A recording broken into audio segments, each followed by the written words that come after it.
Hi you guys, welcome to my channel. My name is Raquel and today I wanted to do a video kind of breaking down a sermon that I saw recently. And yeah, so basically I will be dropping the original video down below. I'll put the link to the sermon because it was so good and there's literally no way that I can convey the message in the way that Dr. Dharius Daniels did. It was such a, it was, honestly, it was a little bit hard for me to follow during it because I was like, where are you going? But each time he had made it more and more clear, I was just like, oh. So anyways, I'm only saying this because this is kind of like a way for me to be able to look back and it's notes, but video notes for me, so I can go back and look at it because I take notes on sermons all the time and I'm not to be plain. I really usually don't go back and read them. If anything, I'll go back and rewatch the sermon, but I think it'll be nice to do a video and to see in the way that I'm interpreting it, and then anyone who gravitates towards me can, or resonates with me, can, you know, get the message within this way. But 10 million % watch the original sermon and message. I can't do it even anywhere near justice. But anyway, so the name of the sermon title was I Don't Need Closure, and how to master the art of exits. And boy, do I have the biggest issue with needing closure. And it's kind of something that I was a bit embarrassed about, because it's without a doubt, I really typically tend to feel like I need closure to move on from a situation. And whether it even be me needing closure or me giving somebody closure, it's a struggle for me. But when this was put in a very put in a godly perspective, it's just mind blown, and it really helped me. So I'm hoping me speaking on it could help somebody as well. Bringing awareness to this video, the original video by Dr. Dharius Daniels, will help somebody with this, because I feel like a lot of us struggle with closure. Anyways, so the way he had started it off, and I don't know if I mentioned this, but I have my notes down here, so I'll be looking down periodically. What he said was, God is not just the God that arranges entrances, he's also the God that orchestrates endings. And he also said entrances into new seasons must be preceded by exits from old ones. And if you want to step into something new, I must be willing to step out of something old.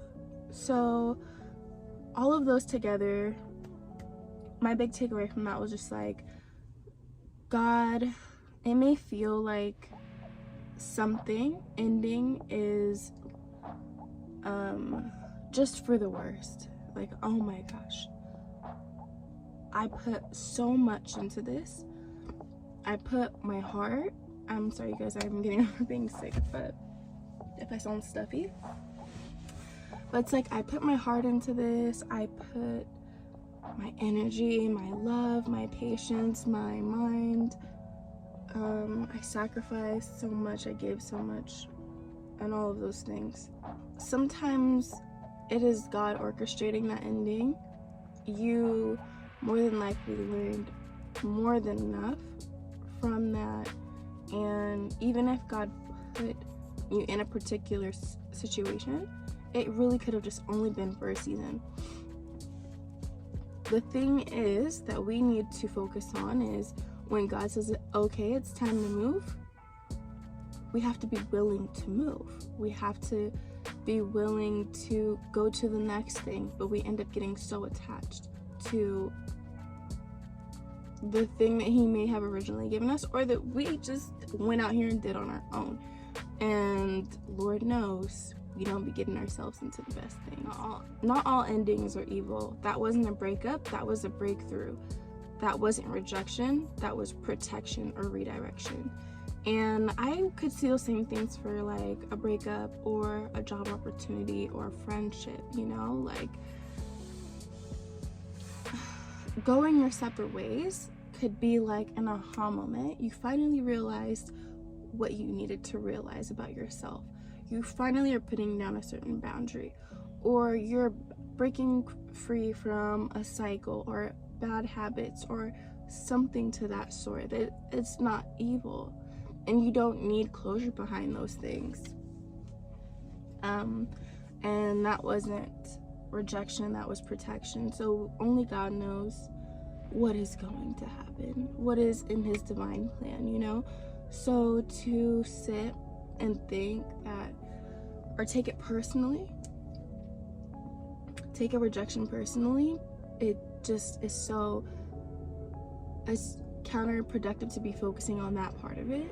It's could have 1,000,000% been protection from where you belong or where your path needed to go, you know, for your happiness and your fulfillment. And God knows that. So he set that up. He set that up. Okay, so this is what really got me. He said, if you're going to master the art of exits, you must learn how to master exits when you do not have explanations, or without any explanations. So you need to be able to walk away from something, or allow someone to walk away from you, or a opportunity, or like a home, maybe you lost an apartment, which I know it is so hard in the moment to think of that as a blessing, but really sometimes these hardships are blessings in disguise, especially if you are close with God, you have a good relationship with him. By that I mean like you are seeking his voice and his direction, and you are listening, you're following. You have to trust and have faith that God loves you and he's protecting you and he has your back. He will make a way as long as you have that faith in him. Even there's been times where I wasn't thinking about having faith in God for something, and he's always came through, and I always know that the glory goes to him in that, because I've grown up having a very close relationship with God. Like, not to get too deep into it, but as a child, I would literally walk to the house where we did our praise and everything, and I would walk there, I would sit outside, and I would listen to the speeches and the sermons, and by myself. So very early on, I needed God, and he's always shown up for me. And whenever anything goes well for me or amazing, that is for my benefit. I know it's through him. What he was saying was, people who plateau in their progress are people that require an explanation in order to advance. And I could definitely have been like that. I have been like that. I'm working on that. But I can't move forward to the next thing until I get closure on this thing. And that's just not how it should be. Like, it's so much time wasted, so much time lost seeking closure. Like, that one friend who really did you dirty and abused your trust and loyalty to them, and you just sitting there wondering, like, why did they do that? I did nothing but love them and support them and uplift them, and we were close. Like, we've been through so much together, like, we've held each other down. Why did they do that to me? It doesn't matter why. It happened. it happen. And obviously, that relationship, that friendship is no longer serving you. That person isn't who you thought they were. And when God reveals who someone is, you need to listen, especially if you prayed about it. That's just drops mic right there. If you prayed about a situation, if you prayed about a person, whether it be a romantic or platonic, if you say, God, please show me da da da, and he shows you, you gotta listen. You have to. There's been so many times, like friendships, relationships, whatever, I've been like, God, just okay, one more thing, just show me one more thing. And it's always one more thing, it's one more thing. And he always shows me, but I'm over here seeking closure or an excuse or a reason. And God's like, I've shown you over and over again. At a certain point, God's gonna be like, I showed you already. Like, you're gonna ask him, like, God, why this, why that? And he's gonna be like, I told you already, I showed you already. I'm just waiting for you to listen so we can move forward to bigger and better things that are healthier for you, things that are gonna make you happier. Even if it is meant to be, it will be. Sometimes you need to let things breathe. Sometimes you need to let a situation go, and God can develop you as an individual or this other person as an individual. And if he wants you to come back together, he will make that happen. Maybe there's a job that you have. Maybe the job isn't valuing you. Maybe if you walk away from that job, either you'll find God will put you in a position for a better job opportunity, or they will realize how much they needed you, and they will bring an offer back to you to get you to come back with maybe like a much higher salary, you know what I mean? And like, you'll feel the appreciation. Don't let the need for closure hold you back from moving forward. Life is lived forward but only understood backwards. In other words, you need to get to a certain season of your life in order to make sense of some things in your past. So, we all know how that feels. You get out of something and you're like, oh my gosh, wow, that was crazy. Or, oh, I get it now. I see why that job opportunity wouldn't have worked out. That environment was not an environment meant for me to thrive in. Or that relationship did not bring out the best character traits in me, the godly traits in me, the things that I want to, the character traits that I want to develop in myself, the life that I want to live. Friends, exact same for friendships, any relationship. Unexpected seasons of adversity that you have to endure without God giving you an explanation, also known as Job-like seasons.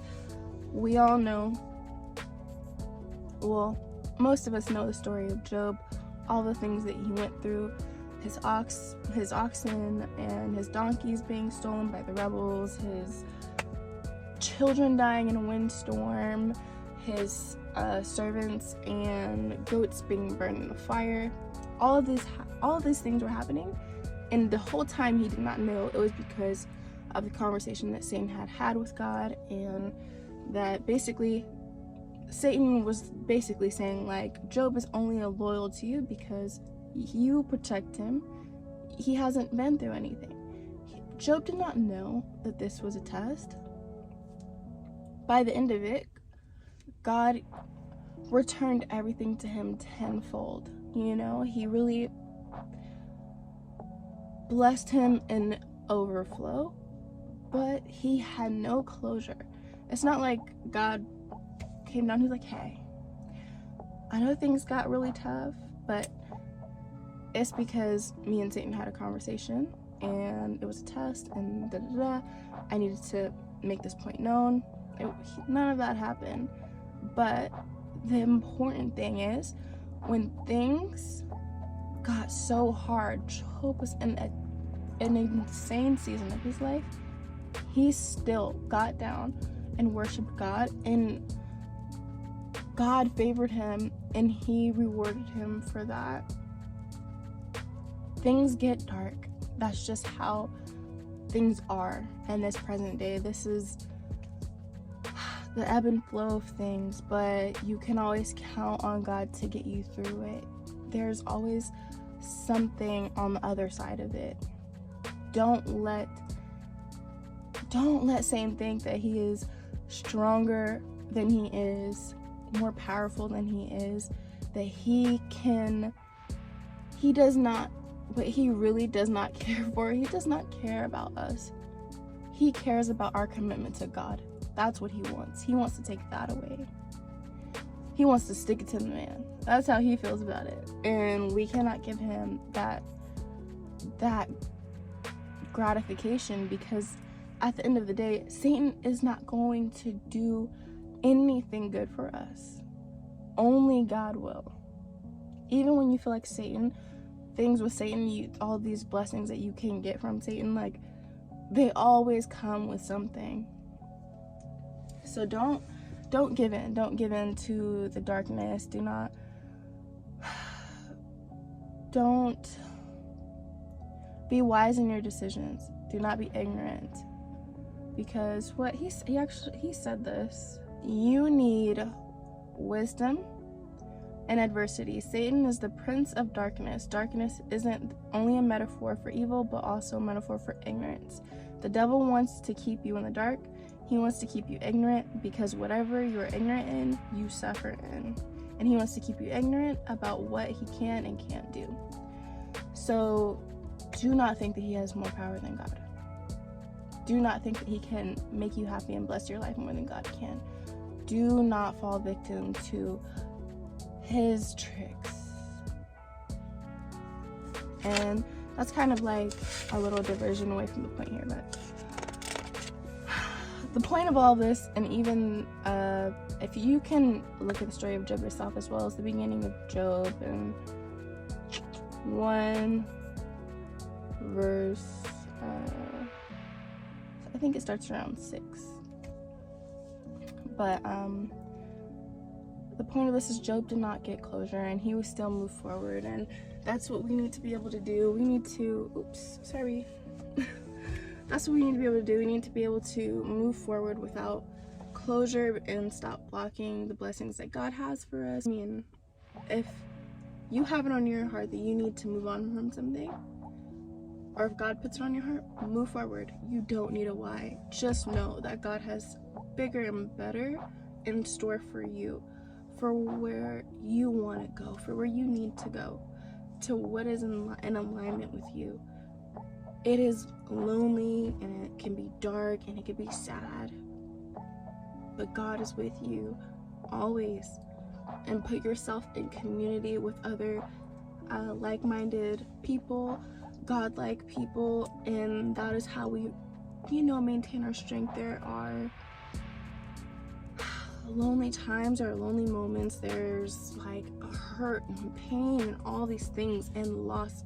Change isn't easy. Like, if it was easy to just change and pivot or get out of something that you're attached to, or break a habit, a bad habit that you no longer want to have, then everyone would do it. But that's where your faith in God comes in. You just need to rely on God and trust that He's walking you through this process. You don't need closure. You don't.